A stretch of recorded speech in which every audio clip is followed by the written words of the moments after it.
Hello, everybody, and welcome to the Passion for Purpose Up Close and Personal Podcast. And today I have with us Piper Williams. Won't you just join us, Piper, and let everybody know who is Piper Williams? First, I want to say, Darryl, thanks for having me as a guest. I feel a privilege to be here. When people say, who is Piper Williams? And I like to just say, I am a Grady baby, born right here in the city of Atlanta. I grew up in inner city projects, Carver homes. I'm a graduate of elementary school, Lena Jean Campbell. I also matriculated at the George Washington Carver Comprehensive High School. Later on, them Panthers, Black Panthers, yes.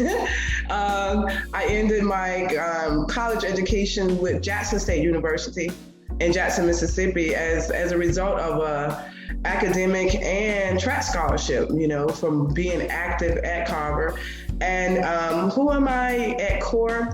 I am a person who just strives to give back and make a difference in someone's life just because I feel like those individuals that helped shape me the most, it was just because they had a heart to do that. So I strive to do that in my interactions with individuals.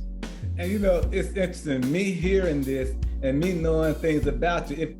If that was somebody listening right now and they didn't know that was you talking, they would probably think that was my story. Yes. Because with the exception of the Lena Jean Campbell and Jackson State, almost identical to my opening. Yes. And as a matter of fact, I got a Grady Baby t-shirt that I'm wearing for my birthday. I need one of those for it's my birthday. I forgot to say that. Yes. And today is your birthday. I really should have did that. We really could have been in sync if I got my Grady Baby shirt. We're going to have to do a picture together. They have them on Amazon, and mine just came in like this week, so I'm excited about it. I'm going to order me one, then that's because we're going to do a photo shoot with our Grady Baby. So, I'm really excited to have you here. And, it's so interesting because I felt like I knew so much about you and didn't even know you yet like that. And I felt like our path was so similar. And we met back in 17 when we were our alma mater, George Washington Carver Comprehensive High School. We both went into the 2017 class of the Alumni Hall of Fame. And hearing you speak and hearing your accomplishments back then, I said, man, who is this and why I don't know her? And, because I thought I knew everybody from Carver for the most part that went there from the 70s to the 80s. I thought I knew you, especially somebody who had done so much and had been able to just really make a mark in life. I said, man, I don't know her like that. I don't know her. So, as time went along, we started getting to know about each other. Yes. And today, we got a chance to actually, well, not necessarily today, but as time would have it, we actually got a chance to just start knowing each other. And, I'm grateful to God for putting us in each other's path. And I thank God for what God will probably do with both of us being from the same type of area, same type of environment, and having a passion and a heart for serving other people, in particular those in Definitely. Passion and a heart for serving people. Like I say, I'm very active in my church. I've even served as the minister of the arts at my church before. Now I'm the director of dance at Peace Baptist Church in Decatur, Georgia. Also, I've been a Boy Scout. I'm a Boy Scouts mom, so I've been a troop assistant. I've been a troop assistant, a scout assistant for Cub Scouts. Now he's a part of Troop 3499. I serve as the treasurer for that organization. Actually, I serve within my community for over the last 14 years. 7 of those years, I've even served as president of my homeowners association here. So I'm just the kind of person that if I see something that needs to be done, if no one will stand up, I'm like, I'll go, I'll do it, and I'll find a way to bring them in because, it takes as many hands make light work. Sometimes they just need a leader to just push them forward. So I'll step out and do that because I try to look for the greater good and the greater need and say, it's going to benefit the boys. It's going to benefit the community. It's going to benefit my dancing babies at church. So definitely I'll do that because all the time I always try to remember somebody did that for me. Yeah. And you know, I'm not sure if it's a September birth month trait, but I truly believe, and I think there's a lot of facts that'll back me up on this. People born in September are just really some great people when it comes to the community, when it comes to being knowledgeable about what they do for a living, how they learn, how they process, and how they do things. But before we go further, I do want to thank you for allowing me to join your church family in a prayer, in a prayer call a couple of weeks ago. I was honored and thrilled to do that. And, you know, I thank your pastor for allowing me to do that and allowing you to have the spirit and the freedom to even ask me, because I don't take things like that lightly. I love the opportunity to be able to join in and let somebody know about how good God is, what God has done and what God can and will do. And I just get really excited about that. And to see people like you who have that same type of zeal and fire. I've been so excited this morning. I was all up dressed early, you know, just looking at the computer, working and everything. I'm like, getting ready. Yes, get ready. Thank you for saying yes, because I usually do that like every 3 months. I volunteer for my church, and we have prayer line that starts at 6:00 a.m. So I try to bring individuals that are a part of our organization, part of our church in, but 2 times during that time. But then also the other 2 Thursdays, I like to look outside and bring people. Like, I follow you and I'm listening to what you're saying, and I'm just like, people that just have good spirits that I think are encouragers and motivators, and then they're connected to God. I love just bringing a fresh word to them. So I appreciate you saying yes. And more than that, I tell my pastor, I appreciate you trusting me. You trusting me, because like you say, no, like, gotta do this, gotta do that. They pretty much let you have your own freedom of how you want to bring, I guess, everyone together that morning, that at 6:00 in the morning. But just being allowed to do that is a great thing. Actually, I'm employed with the Internal Revenue Service. I've actually worked for the Internal Revenue Service for 36 years, almost 36 years. So immediately when I left Carver High School, my senior year, I interviewed for a co-op fellowship program with the U.S. Department of Treasury. And I was hired. As a senior coming out of Carver, and during my years at Jackson State University, I just had to maintain a 3.0 GPA, and I was fortunate enough to do that. And they retained me as an employee once I graduated. So I've worked probably like 15, 16, 17 jobs around IRS, but my only employer has been in my lifetime. I'm talking about beyond, crystals and Maybell.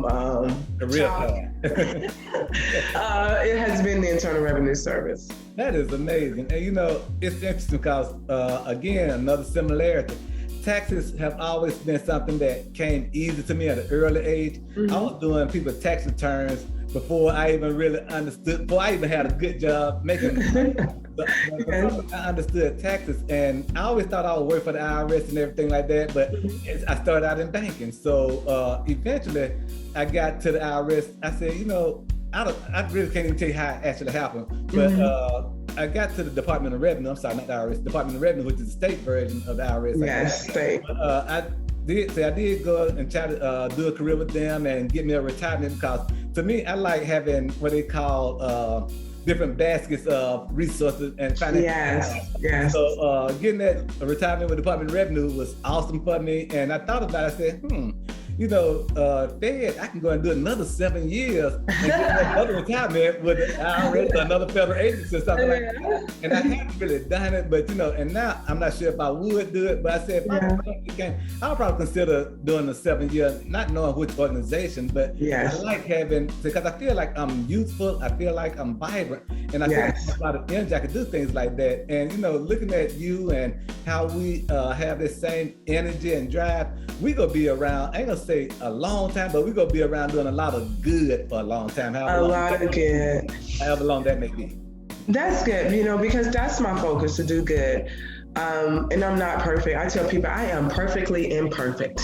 Yeah. So, and I just try to do good. And I've learned when I get it wrong, I learn to say I'm sorry. Yeah. I apologize. Learning each day, every day, to even hear people. Don't take what people are saying as a resistance to what you're saying or not being supportive. Just listen and glean from it.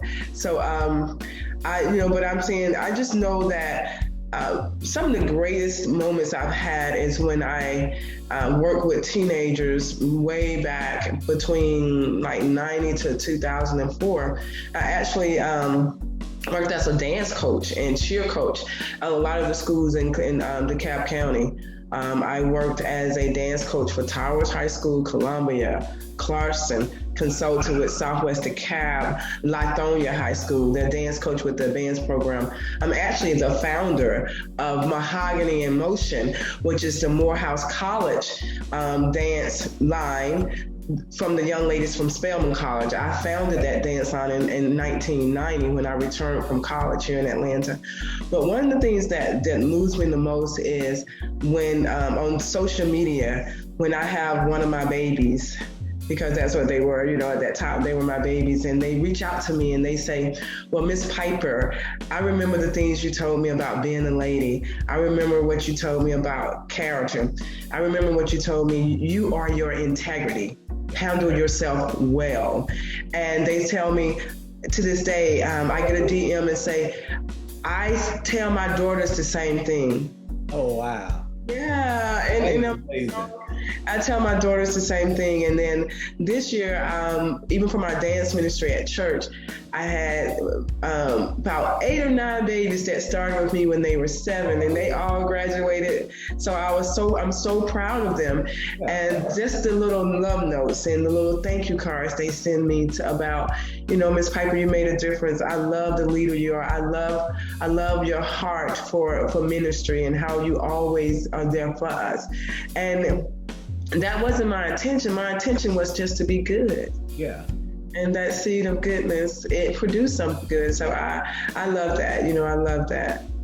Because what was the lesson you learned as a child to make you know that was the right path to take for us doing good for other people? I think I saw it in action.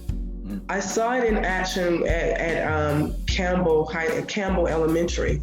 When I had Dr. Sims and then later Dr. Hogan as my principal, and Mr. Reynolds, and then Coach German. And then when I came to Carver, I saw it in action. I saw people, my educators, they went to bat for us. They went to bat for us. I saw it in Miss Owens, and I saw it in Miss Foster, and I saw it in Miss White. And I can just tell you, some of those people, those individuals, to this day, are still in my life, and they did it just because they stopped to make a difference. And I just know how that shaped me as an individual, and I just wanted to be that, and I wanted to take the time to give that into somebody's life, because my thing is, one of my mottos when I tell people that if you want to change somebody's life, love them just because. Yeah. Pour into them just because. I love that.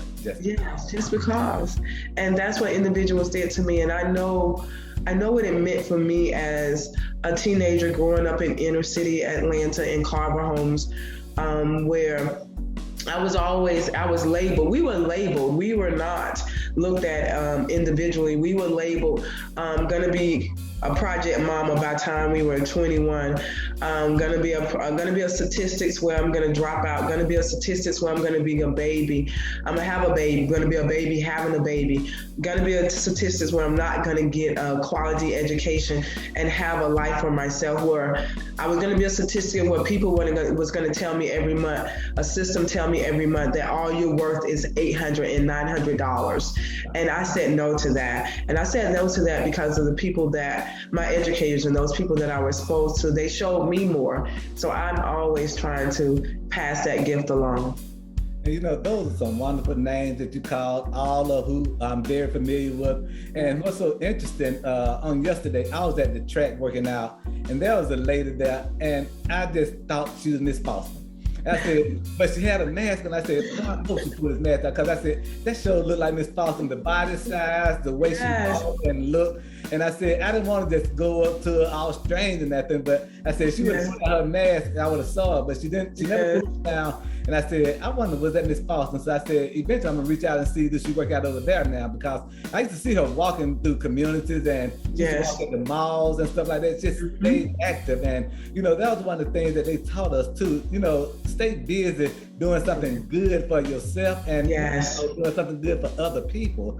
And like, we saw that not only it was told to us, it was modeled. It was modeled to us. You just made me, like they say, stay active, do good. Because at Carver, you know, like the first semester, and people like, well, you know, I look back on it and I'm like, I should have been tired. I don't know what was wrong with me. I don't know. I'm always a person with energy. First semester, I played softball, so I was doing shortstop and first base. I was a dance girl, a high stepper, actually captain for like 3 years. And then also I ran cross country, and all those sports and things are happening at what they call the fall. All three of those things are happening. As soon as I finished that, I transitioned into play basketball, where I played small forward and shooting guard, and then left there and did track. And then the summertime I did track, and my coaches paid for me to dance, because I always had a love for dance. And they were like, why do you do so much? And I said, because, you know, I want so much, and I know I'm going to need people to help me. And when people see you moving, and they see that you're committed to yourself, to doing greatness, to just getting out there, they will come and lift you along the way, because we don't get here by ourselves. But, you know, I felt like if they felt like I was investing in myself, then they would invest in me. And that's how I am. When I see kids investing in themselves, I'm going to go the road to invest in them. And even when I see a child that don't know their potential, I try to speak to them to their potential. I'm like, oh, you're great. You know, my thing, I never try to tell a child they're bad. I just say, oh my God, why are you doing such bad things? That does not even seem like you. That doesn't align with the person that I know. And I try to make sure I let them know that the thing that they're doing are bad, that they're not bad. So they know, you know, I establish that you're not bad, but that thing is. And I speak to their goodness and their greatness, because people did that for me. And that's the thing too, you know, at Carver, we didn't know we was as bad as school until someone from the outside told us that. I know. Because, you know, and it's so strange. I said, why people look at Carver? We have some great people come out of here, and we've done some great things. And, you know, you go to college and you go to different places, and people see Carver, and they look at it kind of funny. And so, you know, when I tell you, I get so excited when I see people from Carver, and I introduce other people to people who went to Carver. They say, oh, we didn't know Carver had people like that to come out. I said, you've been taught erroneously. Thank you, erroneously. And then, like, and then, you know, because like you say, it goes back to the stereotype. It goes to, you know, being stereotyped. It goes back to being labeled. And people had so many times we judge the book by the cover. They never open up in the content. And we had the students there, the environment had so much content in it that people just saw that it was inner city, it was public housing, and so therefore they wrote us off. But it's so many wonderful people in the city doing wonderful things. There, Antonio, I think his name Antonio Weems, and he's out of Carver. I remember him, and he's a big time lawyer in the city now. I saw him on Housewives of Atlanta. Yeah, I look at that. I do too. He was the attorney for Kenya Moore during her divorce proceeding. And then, you know, and I know other people in legislation. And I tell them all the time, so I'm proud to be a Grady baby. I say, it's Grady baby, stamp, Carver, home, ready. Yes, I you know, I live on that. And what I tell people, but having that experience, it gave me the toughness that I need for this world. You know, I say I'll bend, but I'm not gonna break. And I think it's because of some of the things that I've gotten growing up in public housing, some of the things and the experiences that I had, even from like, in school and being around educators and being in that environment. And then I just decided too that nobody owned the pen to my future but me. I'm going to write my own script. So that's definitely. When I tell you some of the things that I see and hear you say, and some of the things that others probably know more than I do, we're just really in a great place right now when you think about the people who we grew up within our environment. And going to HBCU, I don't knock other universities, but HBCU reinforced what I was taught at Carver. Yes. And it made me realize that there is an opportunity for me out here. If I apply myself and if I surround myself with a good group of village and core type relationships around me, there's so much that can be done about it. And that's when I just laughed and I said, how is it that I didn't know who Piper was before I knew who Piper was? Because we have some similar friends that we know, like we talked about Tommy White before. Tommy White. Know everybody. He knows everybody. Anthony Stroud, Brown Avenue. We were just talking about, that's my church. I joined Brown Avenue. I first started going to Brown Avenue at the age of 14, when I used to walk to church. Walk to church from Carver Homes and walk up Brown Avenue and went to church there. And I joined there at the age of 17. And the Stroud family, I knew the Stroud family, but then you told me, I used to have meetings at Brown Avenue Baptist Church. And I'm like, that's my home church. That's my home church. Small world. I had class to meet over there, fall class reunion meetings and everything. And Stroud, he's a deacon at the church over there and everything. And it just, when you think about the people that God placed around us and how God have different doors for us to walk through and everything, it's a blessing. And one of the things I like to ask people is, when we were a child, did you know that you would be here now, or did you see yourself being somewhere near where you are right now? I knew that I was not going to live on public assistance. I knew that I was not going to live in public housing. So I always knew, I always had a strive to want more. I just knew that was not, I don't like people capping my potential. Yeah. And I think when people, and I think that was a driver, like in Carver Homes, and Carver would go places and people would put us in this little box, and they just don't know. That just made me want to tear down the walls. So I always kind of had that, you're not going to tell me what I can do, what I can't achieve. And I've been accused of my own drama. And I tell people all the time, I'm a child of a different beat. Yeah. And I'm okay with that. I'm okay with not. I'm okay with not moving to the sound and the waves with everyone. So when people would try to put my school in that box, that just made me work harder to show them wrong. One time my freshman year, and this girl from Mays, we all went to Jackson State together. It was 3 of us. We went to Jackson State together. So 2 of us from Carver, 1 from Mays. And when she would say, when she would introduce us, their school's in the projects. Inner city, and my school, Mays, how that one went back then. And I was like, okay, that's what we're doing. But I want to tell you, freshman year, I think at the end of freshman year, she was living back in Georgia. Oh, wow. Freshman, sophomore, junior, senior year, I was in Jackson, Mississippi, got my sheepskin, walked across the stage. The girl that did not go to Mays, but the girl that went to Carver. And so that was just a motivator for me, and I've always been like that. Don't count me out. Don't count me out. Don't count me out, because what people don't know, from like 85 to 89, in the mile and the 2 mile, because I was a distance runner, I never rated less than 3rd in the state of Georgia. Wow. I competed at that level. Actually went out for the Junior Olympics. And you used to run 5 minutes and 12-second miles. Don't run that no more. Okay. I'm like that competitor, that drive. Don't count me out. And I'm like that now. Don't count me out. Right now I'm looking at standing up my own nonprofit. It's going to be, it's called Infusion Mobile Art Services.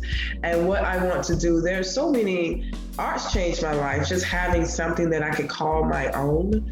Every child is not going to be the math wizard, the writer. They may not put the sentence together using everything grammatically correct. Some of us adults don't even do that. I have those moments too. But I just feel like if you give a child something and you help them find that inner thing that transcends their mind to another level, or just build their confidence, we need that. And I feel like the arts do that. And when they tuck them out of the school and they're not funding them, there's so many children of color, Black and brown kids that are gifted. Yeah. And sometimes exposure makes the difference. So, and that's what Infusion Mobile Art Services will be about, going back into the community for 6 weeks during the summer times, or even partnering with after school programs, helping kids find whether or not the dancer in them, the musician in them, the poet in them, the string instrument in them, the trumpet in them, coming together and helping them finding that, and then not just leaving them there, connecting them to perhaps people that will fund them so that they can go out where they are and grow those talents. Because a lot of times for Black and brown children, what I realize that they don't get that because what I call they have two P deficits in their life: proximity and profit. Yeah, they're not close to those type of events and those type of activities to get the exposure and profit. Their parents can't afford them. So that's going to be one of my goals. I'm looking forward to retiring from the government in 4 years from IRS. And I'm working right now to bring that to life, because I want to do that. That's going to be my give back. I want that to be part of my legacy. Well, I could say this too. For the nonprofit, you already got that in place and everything on how you doing foundation for it and everything. And like you work with IRS, I'm pretty sure you already know everything you need to know about getting it in place. I'm getting all my publications together because I don't want IRS messing with me. That's interesting too, because that's always been my thing. I said, when you work in an environment like that, you have to have everything in place.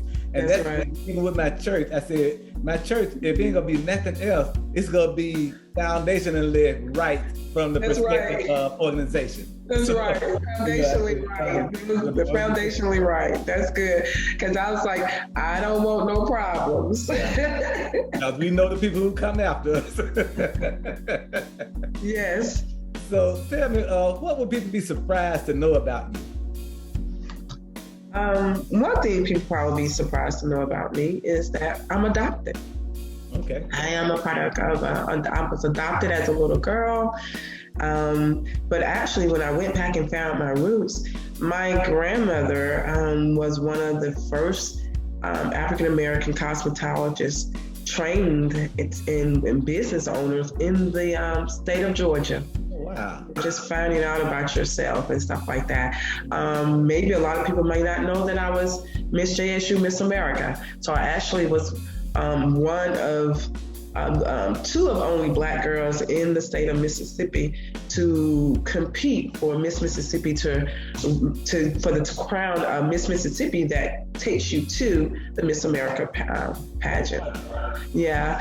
Sometimes a lot of people don't know that I'm an athlete because some people just think I'm just another pretty little face. Yeah. But I like to tell people I'm an all-star athlete. Like I said, I played basketball, I ran track, dance girl, I played softball, and I ran cross country. So I'm just at core, I'm an athlete.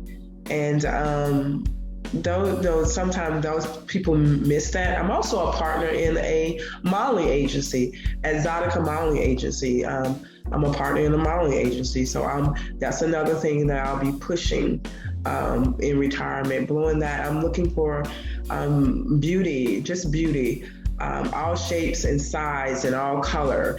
Exotica is exactly that. Looking at people and finding that rare thing in them, no matter what the color and the shape and the feel, and pushing them to bring that forth. When I tell you, it's so interesting, because when I hear you, I said, man, if I didn't know I was talking to her, I said, it sounds like somebody talking about me in a lot of instances, because again, the shared similars and stuff. And I'd like to ask the question, what surprised people about you if they didn't know? And I always used to give my answer, what surprised people about me, I guess, and I'm not sure how high it is, but I can't dance. And, and it's so funny because wait a minute, you went to Carver and you can't dance? I went to Carver, I was in Bay Band, I was in Morris Brown Band. I could, if you teach me, I could learn those dances. But for this natural dance rhythm, I have 2 or 3 dance moves that I do that I've been doing all my life.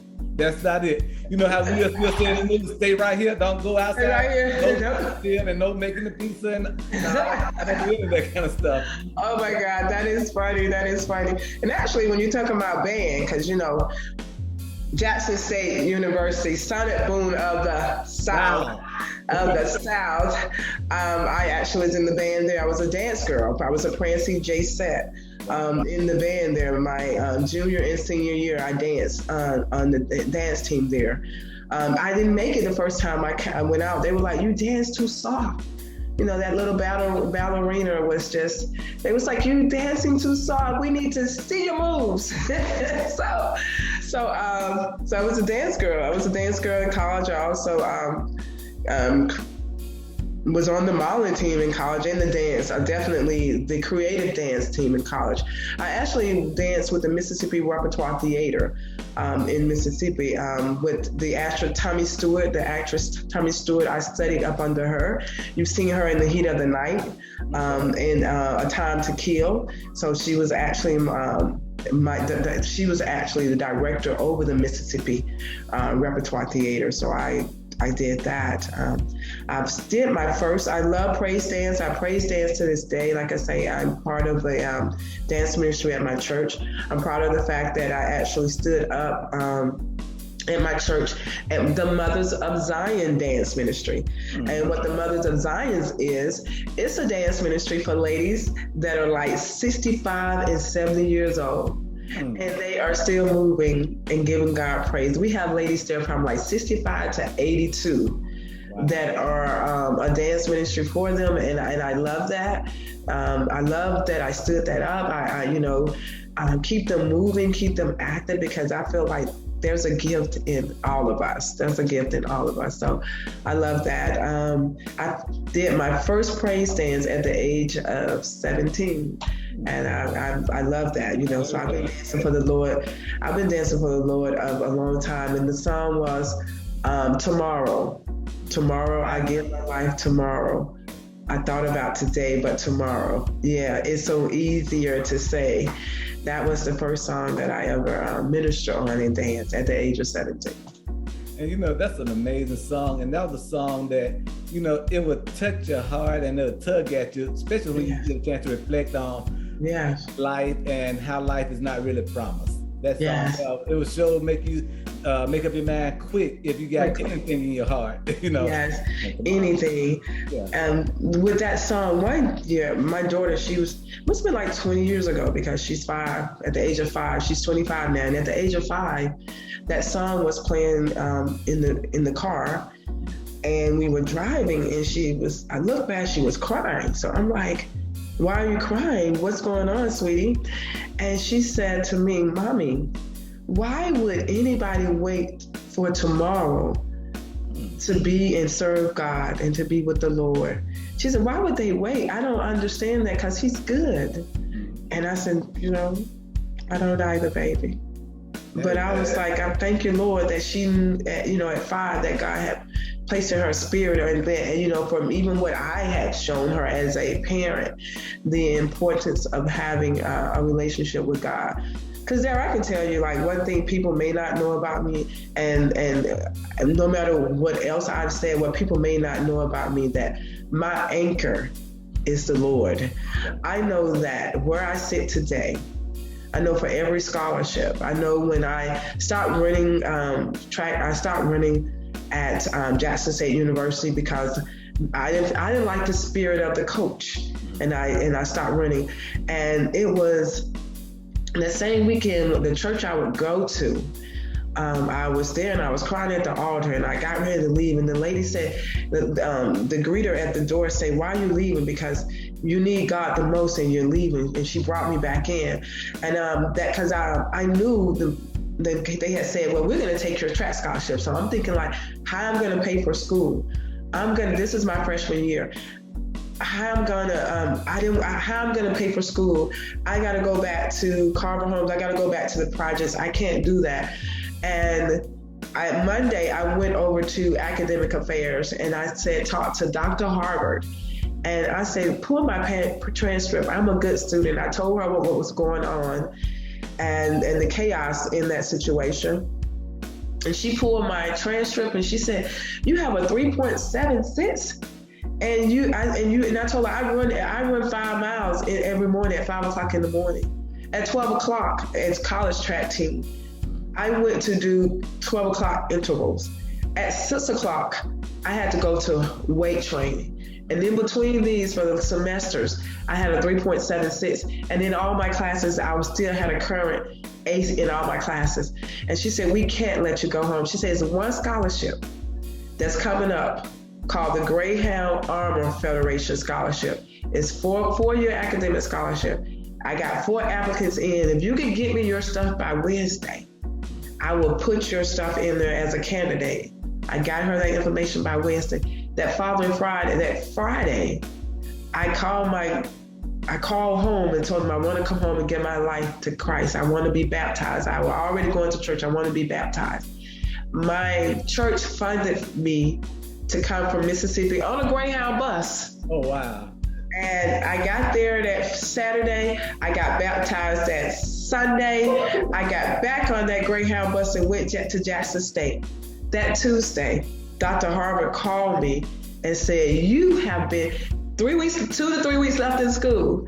You have been awarded the Greyhound, the bus that I just got on, Armor Scholarship, full academic scholarship for the next 4 years. All you have to do is keep a 3.0. Look at God. Look at God. And even the same thing with my daughter. I just tell people, God is so good. So I'm like, I take my mustard seed. I just say that mustard seed, and I try to let everybody where I can. This is what God would do. I'm just like, if you be for God, then I'm like, who can be against you? Yeah. So I really, and I just feel like He's been so good to me. So I have to be good to people. I have to try to make a difference. So that's the most important thing about my life is it's nothing that I've done. It's all God. Yeah. It's all God. And that's the beauty of it too. I said without God, with God, I'm God's creation, but I'm a mess without God. And I have to acknowledge God in what I do, because I think when we look at our life as humans, men and women, we know how to mess up some stuff. And yet it's God's grace that still keep us from going. Because a lot of times I often wonder, I said, why do people think I'm able to do so much? And I know I do a lot of things, but I do things not that I think that I do them because I know how to do them and I learn how to do things. But I'm still just as flawed as you are. I'm still messed up. Yes. I make mistakes. What's that word you said? Can you mistakes? Grace. Yeah, and it's like grace. Yeah, and I said, I look at all this stuff, and I said, if I'm like this, I have to be able to give grace to other people who are going through the same things. So we have to realize it's not about us. It's not about us. It's about the grace of God that allowed us to continue to keep going. And I think about that with a lot of people who I've known in my life, some who have gone on to their resting place, and some who are still here trying to figure out life. And I started thinking about life as a purpose. So I said, once I got into this whole thing about what's my purpose in life? That's how this whole purpose got started. I started questioning my own purpose. I'm like, why am I here? Why God made me, and why I was born, and why was I born poor, and why was I, all this stuff. Why I couldn't come out of Kennedy, Piper Kennedy? Yeah, why I couldn't come out and have a trust fund set up for me when I come out of high school and all this stuff. So I started asking myself, why me, and why this, and why that, and all that.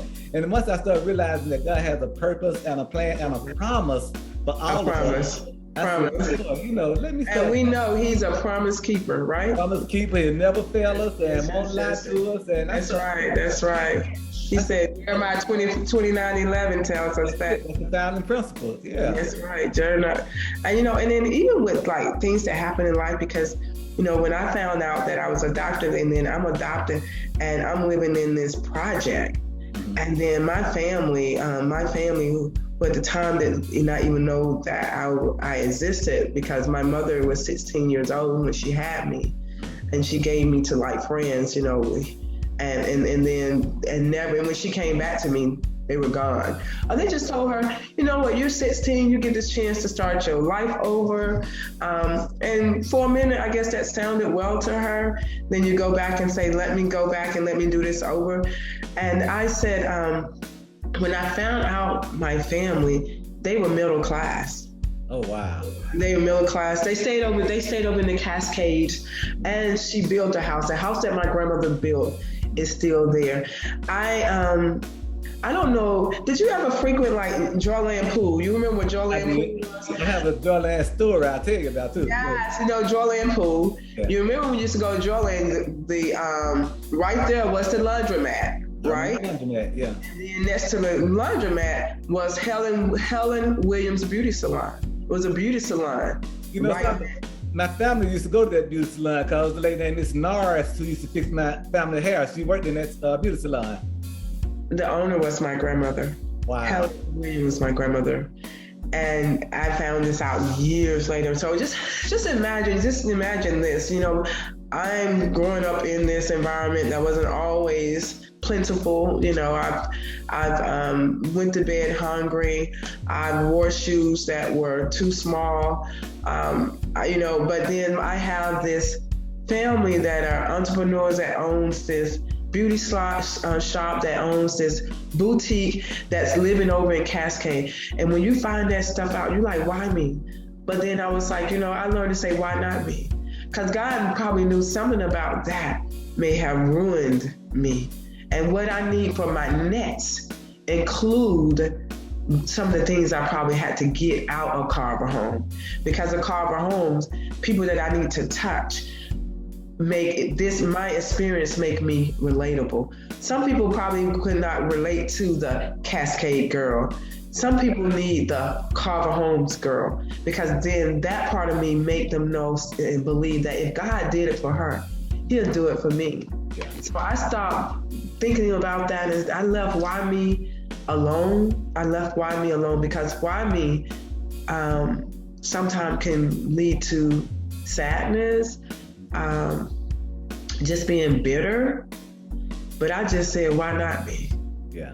Because God's got a purpose. He got a use for all of that. He's gonna use all of that. So why not me? You're at the beginning of something new. And yes. I think about that too when I question why I grew up the way I did. And yes. Nothing against my family. I love my family and I have a great family. But I think the thing is, God allows some of us to start things and start a whole new wing for our family. A whole new wing. It's like your job to start a whole God-loving, God-fearing, God-serving family based off of your experience growing up. And with me, I say God taught me how to teach my family how to live by Christian values. Yes. To give people, because we go mess up some stuff in life, so you have to learn how to forgive. As a matter of fact, it's required. So it's a requirement. So I love that illustration. Like, take some stones. When people just feel like they just all like that, I put the stones out. I have stones, I put the stones out, and I'll tell them, ye without sin, come up and cast the first stone.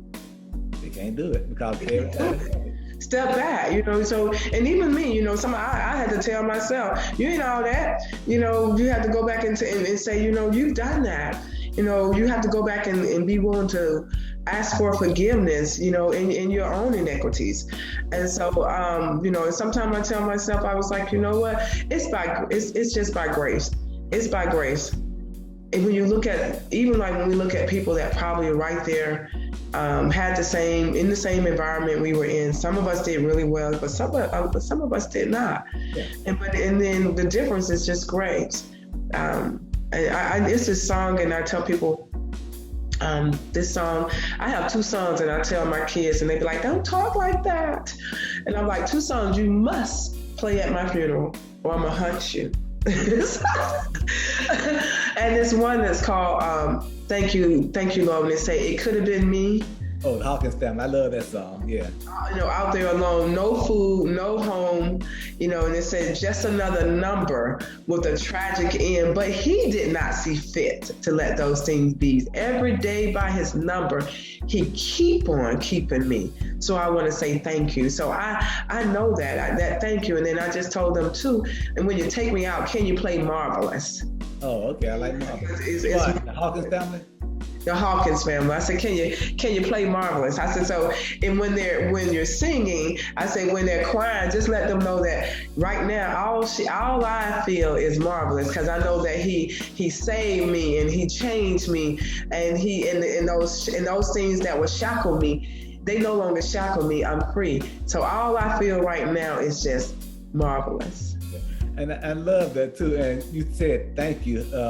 Thank you. One day I was feeling myself at church one Sunday, and I called myself go try to sing thank you. And I hadn't sung it since, because I realized then that's a song that I need to sing at home when I'm by myself, not publicly. But I love that song so much because of what the words mean and how grateful I really am, because it could have been us on the street. It could have been me. I love that song. It could have been me. It could have been me. Every day. When we walk past people. Yeah, I know for me, when I walk past, I see, with us working downtown, I would see classmates. Wow. I would see classmates sitting around Marta. I would see classmates come in the building. I would see classmates ragged and torn. Mm-hmm. And it could have been me. Yeah.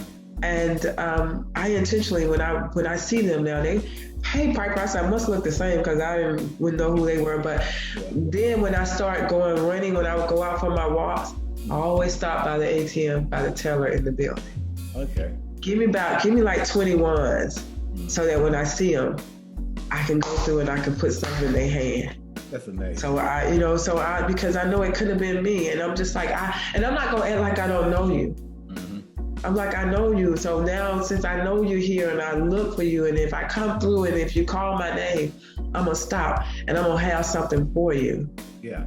And because they'll position you for stuff like that, because a lot of times we try to act like it don't exist. Yeah. And they're there, people there, and they need us. And I believe God put people like that in our place just to see how we're going to respond to them. But God already knows this anyway. Yeah. He's giving us an opportunity to know ourselves better by putting us in positions like that to see, are we going to be able to look at that brother and sister in the eye, show them some compassion, and let them know that we actually see them. I see you. I see you, because like I say, I see you. And so, my heart goes out to them. So I'm just like, okay, I don't know where they're going to be, but I'm just like, if I run past them this day, I'm going to have something for them. Yeah. And, because like the word tells us, so much is given, much is required. And what you do to the least of them, you do unto him. And so I just say, I just want to know, when it all said and done, somebody can say that I cared. I slowed down enough to care. And, and that's what matters. We have to realize that God made us for relationships, and we have to relate to each other, those who are close, those who are near, and those who are far. And sometimes we might have grew up friends, but life sent us different directions. Yeah. And because we went different directions, don't mean we still can't care for that person when we come across somebody. We can't care. We have an opportunity and a responsibility to, hey brother, hey sister, how you doing? You know, everything all right? You know, are you doing good? You know, are you eating? Yeah. You know, to care for each other like that. And it makes me think about how important relationships are. You know, relationships are so important that God, he made us to relate to one another. He allowed us to need each other as well. Each other. And that's the thing, you know. So one thing I want to ask you is, how do you see relationships from a perspective of where you are now and what you was taught in the past? And what I mean by what you was taught in the past, we grew up, our parents and those around us, they didn't always give us the best information. You know, they gave us sometimes stuff out of humor, and sometimes they gave us stuff out of what they really knew, which was sometimes not been enough of what we need now. So how do you see yourself in understanding relationships and how we relate to each other, and how you share that with people? Well, relationship, I try to, you know, treat people as you want to be treated. I think if we operate just from that mental, and that's what I do. Because, you know, I'm like, I've been the black sheep. I'm like, I tell people all the time, can you imagine just a redhead little girl, cat eyes, freckles, in inner city project? Every day, somebody after me. I didn't even do it. Yeah. So treating people how you want to be treated. I think if you just operate like that, is that how I want to be talked to? Mm-hmm. Is that how I want to be made to feel? If I did something wrong, do I want to be forgiven? Yeah. You know, and I know how I want to be loved. So love somebody else like that. Go the extra mile. If I'm in need and I reach out to you, go the extra mile for me. Because I go the extra mile because I want somebody, I think it's important to know that someone will go the extra mile for you. I just try to do that. I try to position relationship is everything. I try to position myself where you just know that it's not about where I live. It's not about the house I live in. It's not about the cars I drive. It's not about my bank account. I'm like, if you don't know if you need something that you can come to me, then I'm supposed to be a friend, and I'm somewhere reachable. I'm somewhere that someone has engaged with you. If you don't know that, then I failed. I failed in being relatable to you. Yeah. And so that is just so important to me because, like I say, it goes back to my teachers. You know, those people, some of those people at Carver, what they gave us was relationship. Think about it. They gave us relationship, and they gave it to us to just because. So if I can just give that and be that for somebody, and it started first in my home. In my home, I have to make sure I am not mommy Piper all the time. I'm gonna do this. I have to still try to find that balance in relationships in your home. So that's important to me. That's something that was one of the things on my prayer.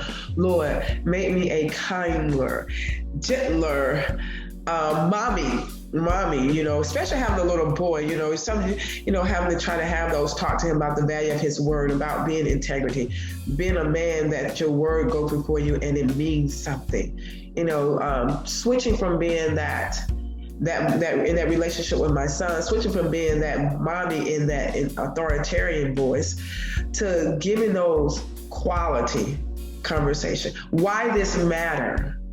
Why having a lying tongue is something that we're not going to tolerate? Why learning to express yourself and not bottle up your emotion? Why all of that matters? Why holding a door for a lady? Did you see that lady coming? You didn't? Why it matters? You know, teaching my son those type of things in relationship. Just those little things are so important. And I think also what's important for relationship that I didn't get a lot of conflict resolution skills. I think that for relationship, we have very poor conflict resolution. skills. People argue, they dislike each other, they walk away, then they try to pull everybody else on their dislike team, opposed to saying, okay, well, I don't dislike you, I just don't agree with what you're saying right here. I don't agree with this point.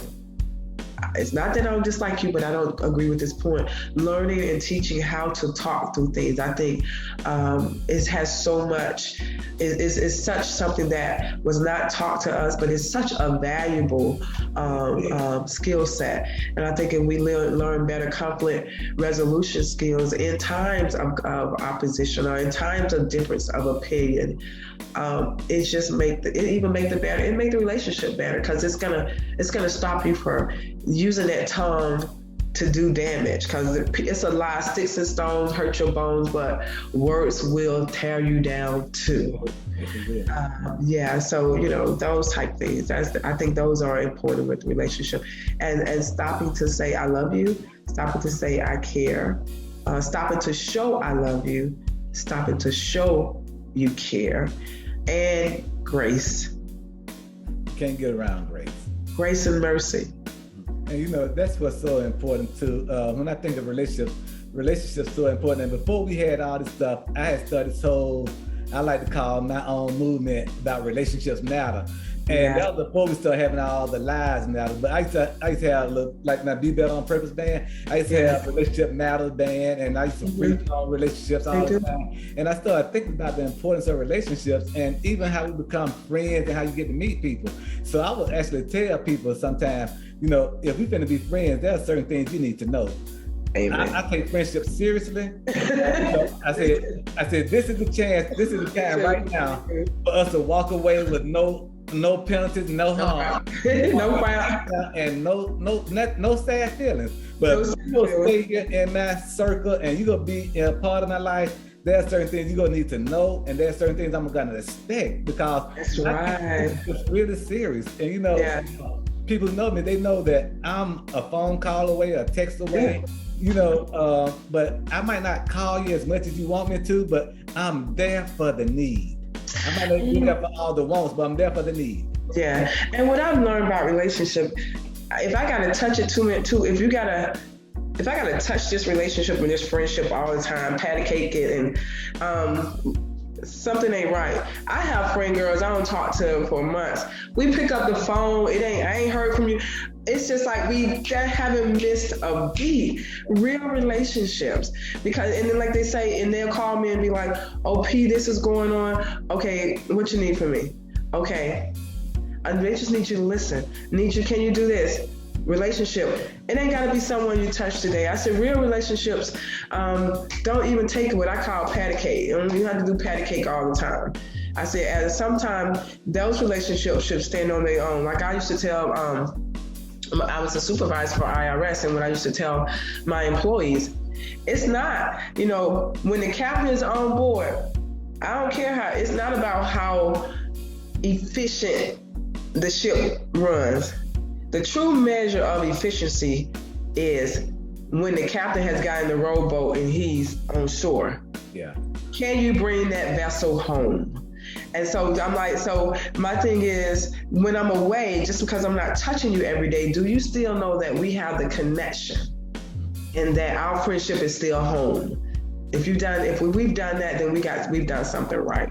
And that's understood from a Christian perspective, because as a Christian, we know that we can't see God with our physical eyes. There's just so much unknown that we have about God, but it's our faith to know that we could trust that God is there, God cares, God loves. And when we know that, we could take that same model and give it to one another. And give it to one another. We was doing a relationship thing, and I say, well, we can't be good with we if we not able to be good with he. Yeah. We got to get this right to get that right. So when you get yourself aligned with him, or what I call, when in my scenario, in my example, when you get with he, right up there, when you get the he right, you can get the we right. Because the he gives you so many real examples about how to treat one another, what honor your mother and father, what friendship look like, Yeah. you know, and even what grace look like, you know, even how to handle conflict and how to humility, how to operate with humility. Yeah. It's right there in God's word, you know, it's right there in God's word. And, you know, that's the thing too, I share with people, you know, we have this movement now about the strength of man in relationships, especially in the African-American community right now. It's as though they're trying to replace the African-American male and just take it out the equation. Yeah. So, you know, you have a lot of strong, I don't really like strong women per se. And the reason I say that because a woman shouldn't have to be strong. You know, if she chooses to be strong, that's different. But, you know, so I say this, how women want a man, but they don't know how to follow a man, or they're not following a man. And my thing is, if you have a man and you know that man is following God, you go follow him. You know, the thing is, you need men who are following God. You know, I don't think, quote unquote, that men are the head of the household. God is the head of the household. And if a man is following God, that family should be following that man. That's and if right. they're not following God, that family is not obligated to follow that man. You're right. I definitely agree with what you say there. And You know, that's right. That's right. That is true, so true. And then when people say strong women, and I tell people, no, I'm just a confident woman that's driven. I love confidence. And, you know, A confident woman that's driven. And there's nothing wrong with that. I'm like, you know, I say when she needs to show up, she know how to take care of business. I said, but every day I just welcome sitting on the sidelines.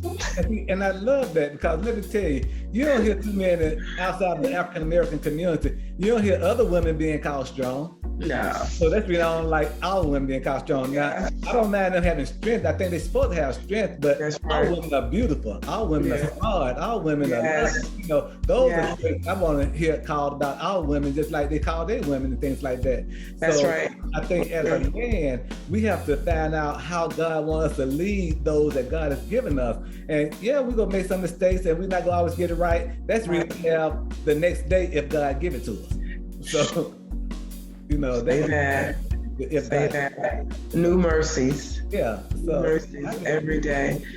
And then, you know, and I told somebody it was a while when you hear God's word and he says that, you know, he gives you new mercies every day. Yeah. And, you know, as you get older, you start to realize that makes sense. Like he's saying that I may have gotten something wrong on Wednesday, but he gave me Thursday and gave me mercies to go mend that, whatever is wrong, to rethink that, to go and service someone, to be outside myself and go do for somebody else. New mercies, new opportunities every day.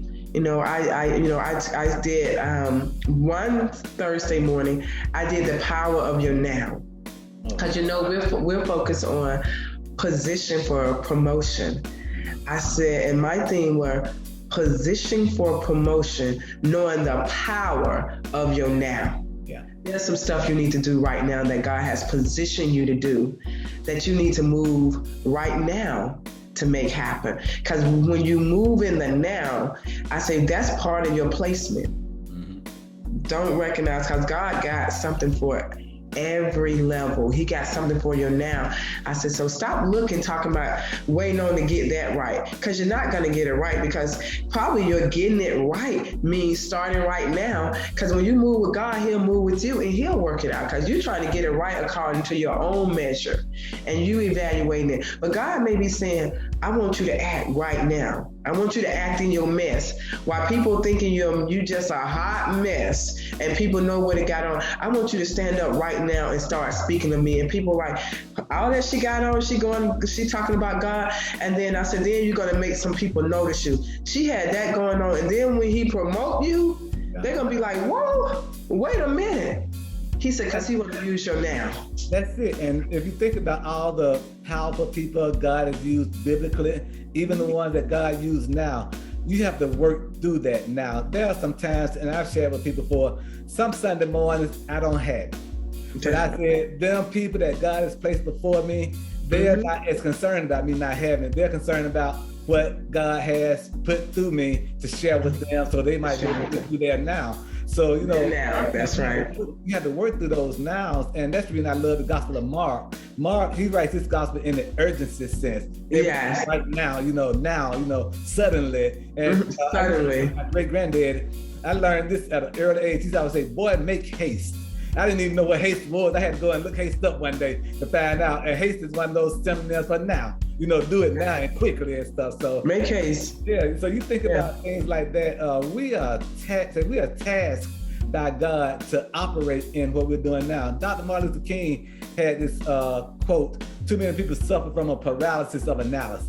And the problem is you get stuck. He said you get stuck thinking too much instead of moving, doing. He said you're gonna make mistakes. Don't overthink your situation, because you ain't gonna learn nothing instantly. You got to go through the growth process, and you got to. That's right. So you have to be willing to fail sometimes, and that's the thing that a lot of us. I know I used to be guilty of that. I didn't want to fail at nothing. Yeah. So I learned out how to fail.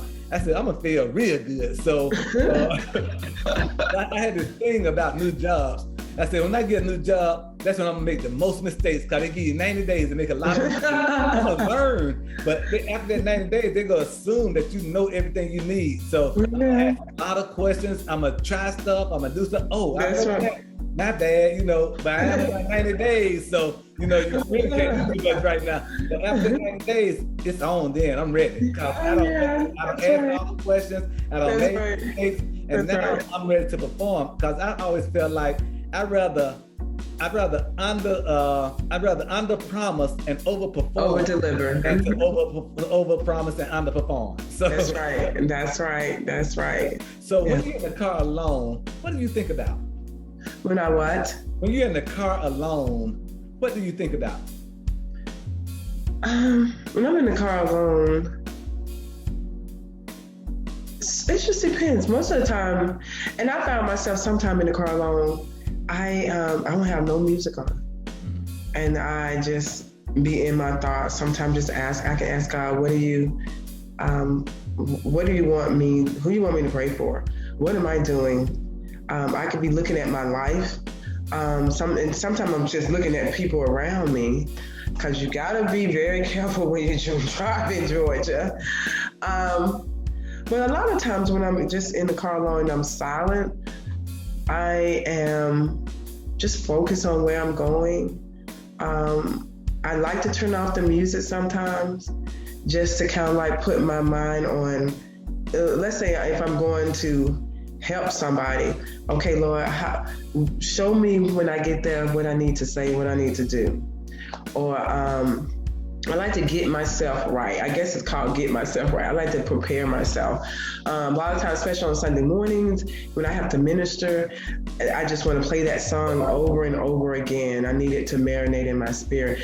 When I have to go speaking, when I have to speak, I don't want any distraction. So sometimes I use my car alone time. I guess it's pretty much like my prep time. For whatever I'm going to do, I'm preparing myself to, when I get there, to be ready to take action. Yeah. That's the thing. And the reason I use the car alone, because that's some people only time they're alone. Yeah. Mm-hmm. Because at home you have your family concerns you have to deal with. When you're at work, you don't have the privacy. So a lot of times it's in the car. And I use that when I used to be in the office. I used to love to take my break in the car. That would be my time to go to the car, and I could just sit and reflect and think. I didn't need to get on the phone. I didn't need to turn music on. I would just sit and I would watch the parking lot and watch how people go back and forth. And I would just think about things. Yeah. And, man, I would think more in the car than I would think in the office. In the office. Something about the car was that mobile office for me. And I found out a lot of people do a lot of thinking in their car. So I like to ask the question, what do you think about it? It's like my prep time. Mostly if I think and I reflect, because we now, the pandemic, don't pretty much be in the car that much, going anywhere. But most of the time, it would be my prep time. It's me prepping so that whenever I got to my destination, I am ready to take action. And one of the things I like to do, in reference to that, I like to if I'm meeting somebody, I try my best to get there before they do. Yeah. I want to be prepped. I want to be able to see them come up for the most part. Okay. Yeah. Okay. I like getting that early. I hadn't always been an early person, but the past, I guess, 15 or so years, I've learned how to be early now. And I said, man, there are benefits to being early. You know, you get to see things before it happens, and you get to know, to let people know, hey, we need to sit here, we need to move here because I got here early and I saw this and I saw that. So, you know, it's something about that, being in the car with that. So, so what would you like for people to know before we get ready to leave about purpose in life, how to get there if you hadn't got there? I'm not sure if you can, but all my books are back here behind me. I have 4 books. I've started the groundwork on book number 5, but all of them are about purpose. And the first one was Marching Towards Your Purpose, because I love the band. So that I took it to the band. So I figured in the band, we had to march everywhere. You know, you had to march to the cafeteria. You had to march to your class when you're a freshman. So true. So you had to march everywhere. And I want to pause out. You talked about Jackson State Band. They my number 2 band out of all the bands in the world. Morris Brown had to be number 1 because. Okay, so you're number 2. I understand. They're my number 1, so you can see. And if they weren't for Morris Brown, they would be my number 1. But what I love, and almost like clockwork, almost every other week, I have to look at YouTube to see y'all get ready and jump. I love that. I get so hyped when I see that. You get hyped. You can imagine how we get. You can be talking to something and get ready to come on. You be like, what? It's something about y'all. It's something about y'all get ready intro that just hypes me up. So all that had to do with my marching towards your purpose. So as I started running 5Ks, the next one was running towards your purpose. So it's, everything is about purpose, but it's a verb getting there. So it's running, driving, and I said, purpose is about movement. It's action. You need those. It's about action, and God have us all here for a purpose. So now that we know that we're here for a purpose, it's up to us to ask God to reveal it to us, because it's not hidden from us. We just have to look for it. It's buried in the recesses of our heart. So once you look into your heart, you'll see a purpose there. A lot of people don't look in their heart. Yeah. So that's the whole thing. So what can you share with the YouTube and social media and whoever go see this? What can you share with them about trying to understand who you are and who you are in God? Who I am in God, or who they are? Get them to understand who they are and who they are in God. Understanding who you are in God means just, I would say, starting where you are right now, understanding that God loves you and God has not made a mistake. So whatever the circumstances and situations are, that still is not, as long as you're living, you still are not derailed from your purpose. Yeah. And that's it, because what you have to realize that God is able and He is willing. He never retracts His hands from us. We retract our hands for Him. So once you go back, if and reestablish that relationship with God, and God, I love the scriptures when we say God will use it all for your good.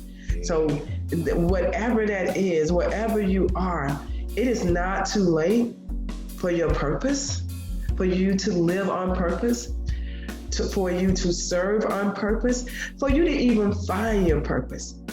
I say start with your now, asking God for that revelation. Realize that He loves us. And people says that God is a God of second chances. But I want you to know that God is a God of second, 20, 200, 2,000. He is just waiting on you to say, use me. And when you open yourself up to say, God, use me, here I am, He will hear you. He, in the universe, He will hear your voice saying, I'm ready. He will snatch you up. He will bring you back, clean you off, so that you may move into your destiny that is tied to your purpose here on earth. And I'm like, we all have something that God requires for us to do.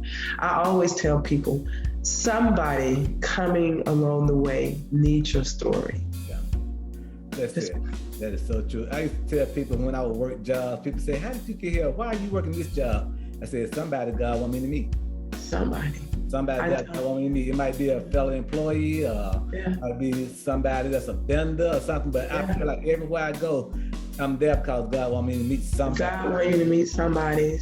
I'm a firm believer. Everything I've gone through, every experience, whatever they may be, everything that I saw in Carver Home, everything that I experienced at Carver, everything I experienced at Jackson State, everything that I've experienced as an adult, everything that I experienced from last week, I know for a fact because I know God, things we go through is not for us. It's not about us. Sometimes it's about people coming along the way, and when the joy you have when you realize I went through that for this moment for her, and you need that to be light to her. Yeah. And to have that experience, and I've had that happen to me a couple of times.